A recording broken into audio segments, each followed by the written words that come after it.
කිරා ගොඩක් කට්ටිය අහලා තිනවා මේ Sony ZV-E10 කැමරාව ගැන. ඒක හොඳ කැමරාවක් නෙවෙයිද? ZV-E10 එක හොඳ කැමරාවක්. ඒක තමයි මම මේ බල ඉන්නේ. නමුත් මම ZV-E10 එක ඔයා අහපු ප්‍රශ්නට හොඳ ඔප්ෂන් එකක් විදිහට රෙකමන්ඩ් කරේ නැත්තේ වෙන මේක නිසා.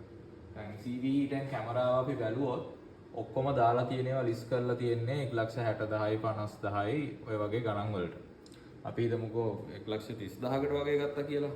1,30,000කට ගත්තා 1,50,000ක් නම් ඔයාගේ සම්පූර්ණ බජට් එක ප්‍රොෆෙෂනල් වැඩක් මේ වෙලාවේ කරන්න ZV-E10 කැමරා එක එච්චර හොඳ ඔප්ෂන් එකක් නෙමෙයි. මම කියන්නම් ඇයි කියලා.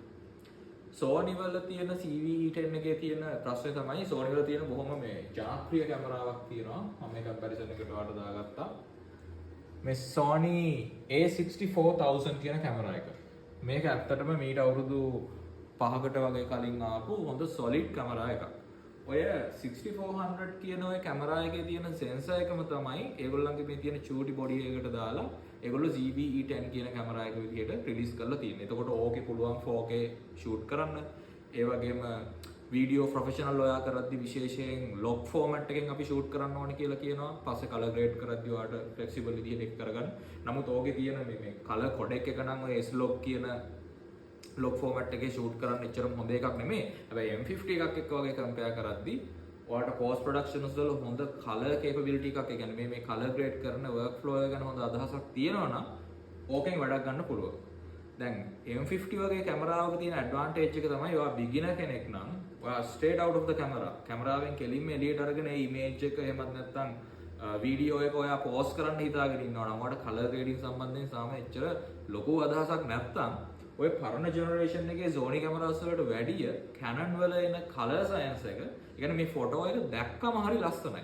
Straight out of the camera. ඔයා කෙලින්ම කැමරාවෙන් අලුවට එළියට ගත්තට පස්සේ ෆොටෝ එක.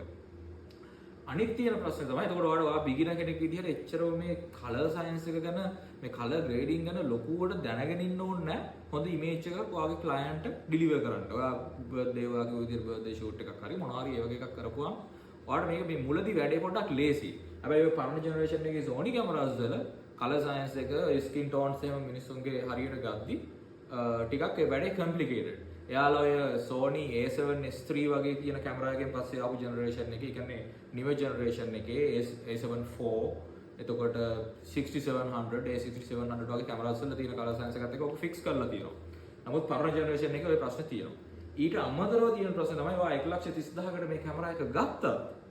හරි 1.50ට දාලා තියෙන එක නෙගෝෂিয়েට් කරලා දැන් ඔයාට ඕනේ හොඳ ඉමේජ් එකක් ඩිලිවර් කරන්න අර මම කිව්ව විදිහේ 50mm 1.8 ලෙන්ස් එක. දැන් ඔය 50mm 1.8 ලෙන්ස් එක Canon වල තියෙනවා වගේම Sony, Nikon අනිත් හැම බ්‍රෑන්ඩ් එකකම ඔය ලෙන්ස් එක ඔය විදිහටම තියෙනවා. නමුත් ප්‍රශ්නේ තියෙන්නේ Canon වල ඔයාට ආෆ්ටර් මාකට් එකේ රුපියල් 20000ක් 30000ක් අතර රේන්ජ් එකකට මේක හොයාගන්න පුළුවන් වෙද්දී ඔයා Sony වලින් මේක හොයන්න ගියොත් රුපියල් 50000ක් 60000ක් වෙන්න පුළුවන්. මොකද Sony වල මේ බ්‍රෑන්ඩ් නිව් මේ ලෙන්ස් එක රුපියල් 70000ක් 80000ක් විතර වෙනවා. මම හිතන්නේ ලංකාවේ දැන් තියෙන රිටේල් මාකට් එකේ. ඒ කියන්නේ බ්‍රෑන්ඩ් නිව් ඔයා ගන්නවා. එතකොට ඔක සෙකන්ඩ් හෑන්ඩ් ගද්දි 50ක් විතර වෙනවා.